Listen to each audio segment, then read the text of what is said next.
It does change every week. That's what's fun about it. And it's our job to show what's unique about Tallahassee, why it's different than Eugene and Fargo and everywhere else, and it keeps it fresh. I mean, I can't imagine doing anything else for 25 years, which is what I've done game day, and still having it feel as exciting and as fun as it is. And even though we've been at Tallahassee lots of times, it's always been a real, fun, supportive environment, and we look for the same. You've mentioned you want to showcase what's different about this place. What is different about Tallahassee than you would see at Eugene or somewhere else? Well, I think that it's got a nice stadium to showcase. I think it's got its own kind of fan enthusiasm. I mean, I think that it's going to look and feel different than Fargo, and it's going to look and feel different than Eugene.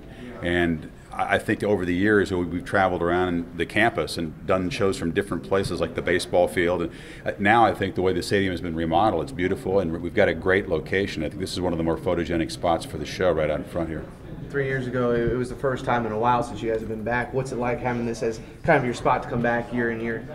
Well, I mean, as programs become dynasties and become contenders every season, the show's going to gravitate back there. That's why places like Florida State and Alabama and Oregon have been regular stops for us. It's really about the team and what happens on the field. I mean, we're not in the business of picking locations for any other reason than to find the biggest game and the best stories. So as long as Florida State's in the top 5 and looks like a playoff contender, we'll come back every year. What about FSU Clemson? This has kind of become a rivalry, interdivision rivalry. Yeah. Actually, it's deciding the ACC a lot of years in a row now. Well, I mean, this is a rivalry that had its Bowden Bowl chapter, which I think captured national attention, and it was fun for that reason. Now I think it's just a very significant game. I mean, you can make a case, a lot of Florida State fans feeling that this is one of the biggest rivalries, maybe even surpassing Miami. Now, that might not be the case for older alums or people in the state of Florida, but if you look at it from a national perspective, Clemson FSU has become a more meaningful game in the ACC just because they're going to collide in the division, and only one team can really emerge. If you lose this game, obviously you're behind the 8 ball trying to climb back and win the division. So I think it's interesting to see how rivalries change over time, and as games become significant year in, year out, Noles fans view Clemson a lot differently than I think they did. There's also some fun chapters in the history of the rivalry, from Dion's return to the Punt-Ruski and things like that. So it's been a fun rivalry over the years, and the atmosphere both here and at Clemson for this game has been outstanding for our show. So I don't see that changing, by the way, going forward. Curious to get your thoughts. The way Florida State's schedule sets up right now, if Florida State loses one game, do you think there's still a chance to where they could make the playoff? Yeah, I mean, I don't think Florida State would be eliminated by losing a game, but I think it's impossible to analyze that right now. You don't know, the nature of the loss at the end of the season. I think you lose control of your destiny when you lose a game. I think that was always the case before. It would be the case now. I mean, you have to hope other teams lose. Now, you're projecting that they will. You're projecting there might be a number of once beaten teams at the end of the year, but I think that hold on a second. When it stops, we'll circle back and start over. When you lose a game, you lose control of your destiny in terms of the playoff committee. You don't know what they're going to be thinking. You don't know who's going to end up undefeated. If it's a Florida State team with a loss at the end versus an SEC team with a loss, how will that be viewed? I think that the bar is so high for Florida State. They're expected to win. They're expected to dominate because of what they did last year. So how will the committee view a loss to a team with or without Winston for the first half that's a 17-point underdog, and you got them at home? I mean, we don't know those things, and nobody really knows. You can't say for certainty how the committee will view anything because it's brand new. It adds intrigue, but I certainly don't think a team should be out there counting on still being in the playoff with a loss. I think that'd be foolish, and I think that coaches or players, I think they have the cushion to stumble and still get in. You never know. You could be proven wrong at the end in a big way, and it would be a painful lesson. Curious what you think about just the Jameis situation. It seems like one thing after another has led to the suspension. How do you think Florida State will respond to it? And just do you think his future is beyond college football is starting to look dimmer at all? Well, I mean, there's lots of angles to the story. I mean, there's the first half against Clemson. There's the bigger picture. There's Winston's future. I mean, we're going to cover all of those angles on the show. It's a complicated story.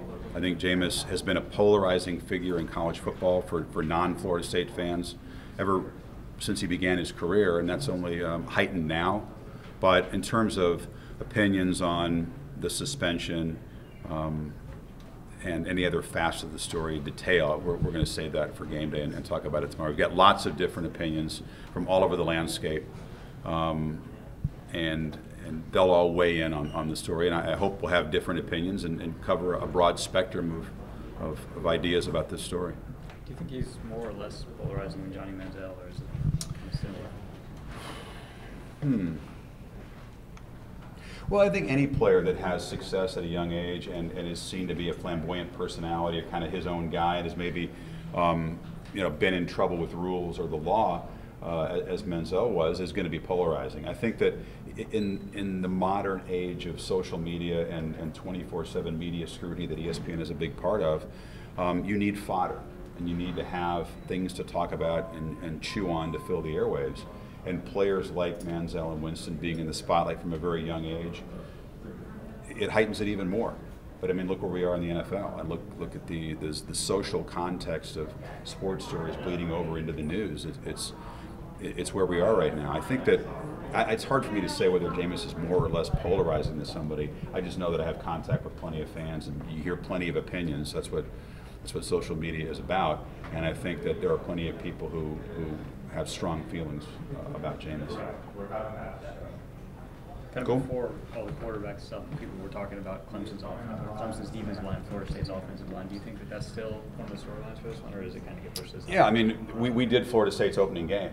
I think we expected a more dominant running game. We expected an offensive line that had been hyped, justifiably so, to be able to control the line of scrimmage more and free the running backs up. And it hasn't been happening, really. So, I mean, that would be a concern if you're a Florida State fan and you don't have your starting quarterback for the first half. Will you see, against a real team I'm talking about, will you see the offensive line impose itself? Will you see Carlos Williams and the other backs get loose and run the ball the way the Noles did last year? Clemson's defensive line is certainly a veteran group. They got worn down by Georgia in the fourth quarter. They got embarrassed by that. They were embarrassed by what happened against FSU last year at their place. So there's lots of inspiration. And talking to Clemson's defensive linemen, I know they feel like this is a massive test, and they want to show that they can play 4 quarters and finish.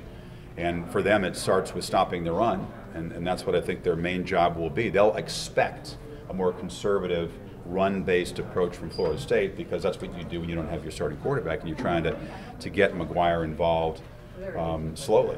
But whether it happens, I don't know. But I mean, Florida State's offensive line versus Clemson's defensive line is a huge part of it for me.